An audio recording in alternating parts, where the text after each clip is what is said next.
Bonsoir à tous, merci de prendre le rendez-vous pour ces quelques minutes d'information. Voici les titres. Motiver les femmes des médias à s'intéresser davantage à la presse écrite, c'est le but du projet Journée Presse Femmes et Développement qui est à sa 8e édition. Les détails dans un instant. L'ouvrage Le Pacte de l'écrivain Claude Balogun fera l'objet d'une rencontre littéraire samedi. Il traite de l'importance du travail dans la vie d'un homme. Avant ce rendez-vous culturel, l'auteur nous fait un résumé de son ouvrage.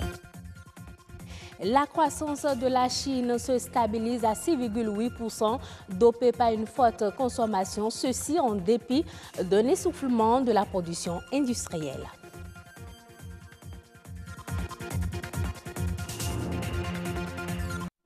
8e édition du projet Journée Presse Femmes et Développement. Le journal Le Révélateur vient de procéder à nouveau au lancement officiel des activités. Une occasion pour inciter les femmes à s'orienter davantage dans la presse écrite et dans les autres instances de décision. C'était hier à l'université d'Abomey-Calavi, compte rendu Alexis Kenom d'Estonia Bigo, Jennifer Sachevi.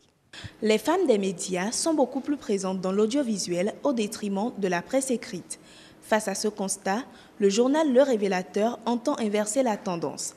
Il met en route le projet Journée Presse Femmes et Développement. La presse souffre du manque criard de femmes.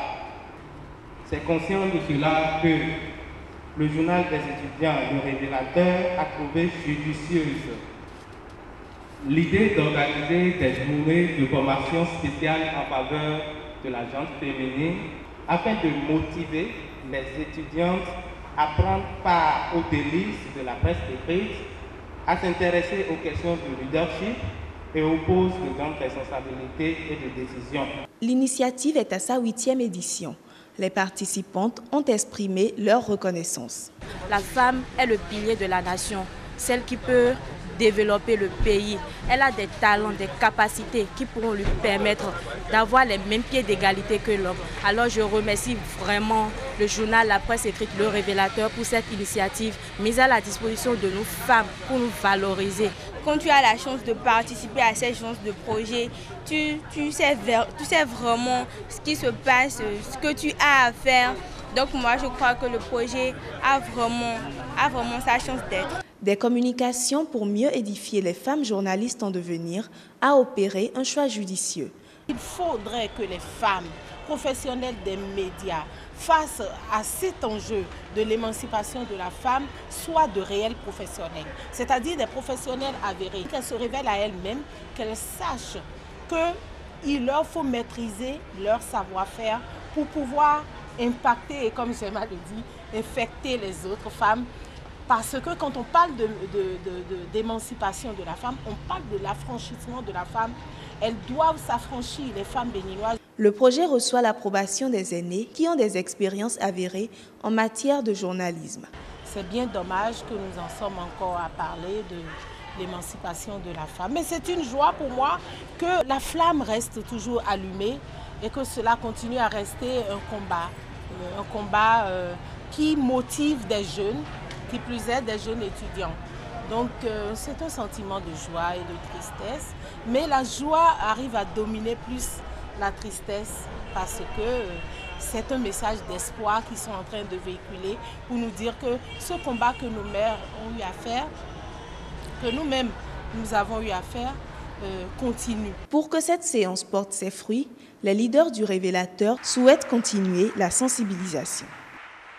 Le réparateur automobile s'occupe habituellement dans les garages auto de l'énergie, de l'alternateur, des véhicules, voire même de la lame. Une équipe de notre rédaction s'est rendue dans un garage pour en savoir un peu plus sur ce métier. Benol Djogbe et Dokas Tito nous emmènent ici, à Boïkan. Alidou Nouroudine est un électricien auto qui possède des notions pointues dans son domaine. Accompagné d'un mécanicien et d'un soudeur, il intervient au garage Saint-Henri, situé au carrefour Boïkan. Aucun véhicule n'a de secret pour lui. À chaque panne, une solution. Je pratique ce garage au moins depuis 3 ans, au moins. Alors, il me donne satisfaction. La preuve est que mon véhicule est encore ici, là, pour un problème d'électricité. J'ai un problème avec mon alternateur et nous sommes en train de régler ce problème. Sans l'énergie, le véhicule ne peut pas fonctionner. Parlons de l'alternateur, par exemple, c'est lui qui charge la batterie et la batterie, lui, à son tour, partage le courant dans le véhicule. Parfois, il y a des véhicules, surtout électroniques, quand vous tombez dans des trous, par exemple, ça peut couper. Là, si tu étais électricien et tu ne comprenais pas ces genres de panne, tu es obligé de mélanger les choses. Vous arrivez au garage, il fait le diagnostic, il vous dit, bon, c'est tel problème, telle pièce. Il répare les systèmes électriques et électroniques des véhicules, la climatisation, l'alarme et les vitres. Il conseille également les clients et installe de nouveaux équipements. Aujourd'hui, c'est les véhicules électroniques que nous faisons. Quand tu étais électricien avant, aujourd'hui, il te faut des formations. Surtout si tu n'as pas été un peu à l'école, ce serait un peu difficile pour toi. Donc nous qui avons eu la chance de fréquenter un peu, parfois on va à Cotonou pour faire des formations, on revient là, ça nous arrange. Quand tu viens sur un véhicule, ça t'arrange à bien travailler. Des formations qui lui permettent aujourd'hui de mieux comprendre la constitution des véhicules de nouvelle génération et de gagner sa vie.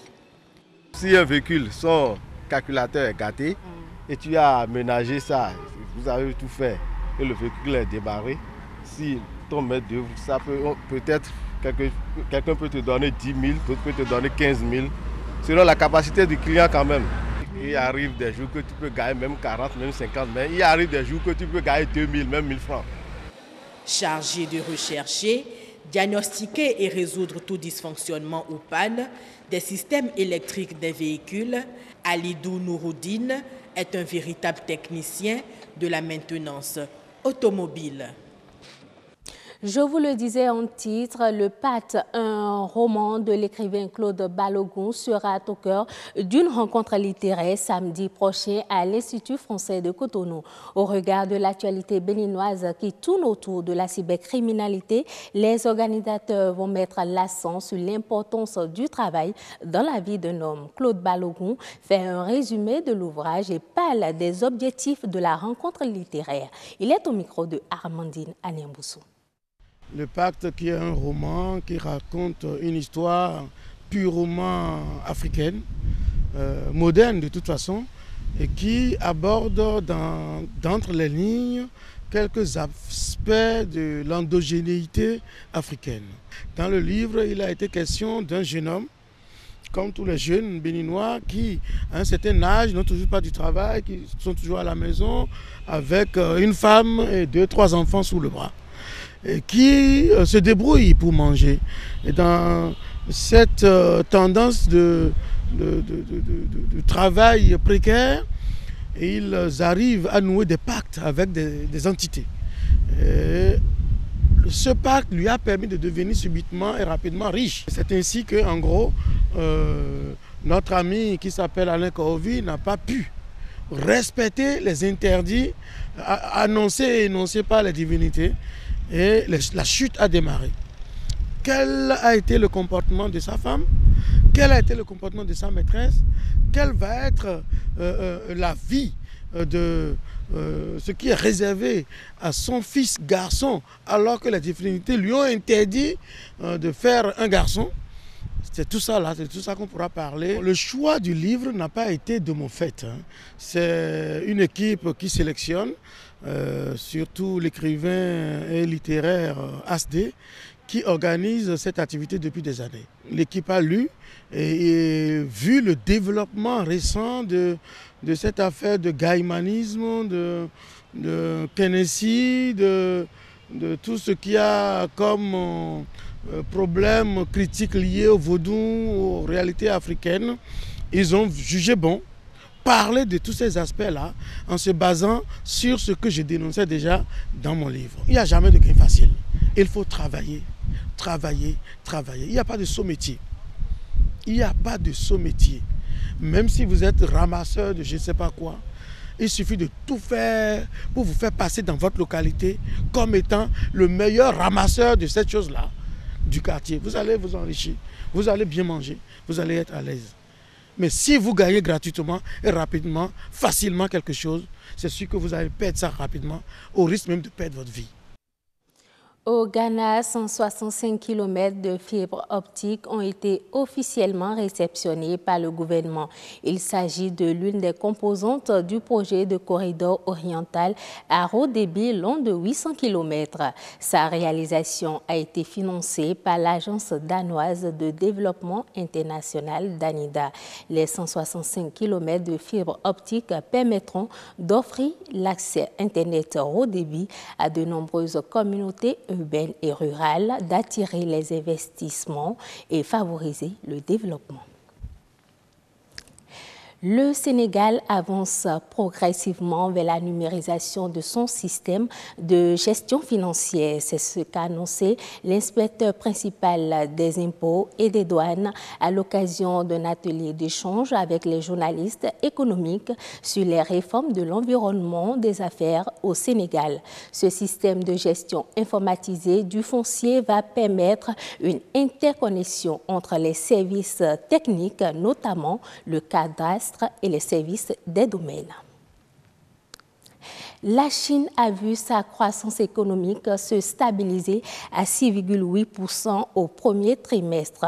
Le pays résiste à la chute que prédisaient certains analystes. C'est l'impact d'une consommation robuste, ceci en dépit d'un essoufflement de la production industrielle. Reportage. Dans les rues de Pékin, l'ambiance est décontractée. L'économie chinoise se porte encore visiblement bien en dépit de l'essoufflement de la production industrielle.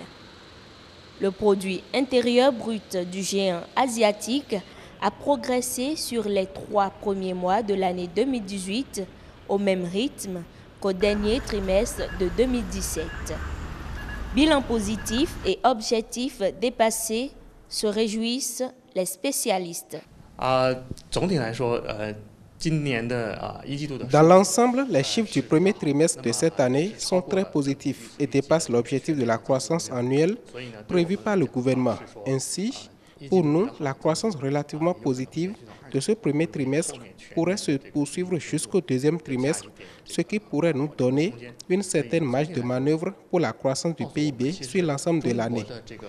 La structure générale de la croissance économique de la Chine change progressivement, en particulier dans le secteur des services, et cela va apporter de l'aide à l'emploi. Pendant ce temps, la conjoncture est restée dopée par une consommation intérieure toujours solide. Les ventes de détail, baromètre des achats des ménages, ont grimpé de plus de 10% sur un an en mars, accélérant plus qu'attendu par rapport à leur performance de janvier-février. Le point positif dans le secteur des services, c'est ce qu'il est capable de fournir beaucoup d'emplois. C'est le cas de la Chine. Et dans le monde entier, du moment où les chiffres d'emploi sont bons, c'est donc OK si la croissance économique est un peu plus rapide ou plus lente. Dans la foulée, le commerce en ligne continue de s'envoler pendant que la production industrielle s'est fortement flambée avec une progression de 6%. Et ce sera tout pour cette édition. Merci de votre aimable attention. Passez un agréable week-end en compagnie de nos programmes.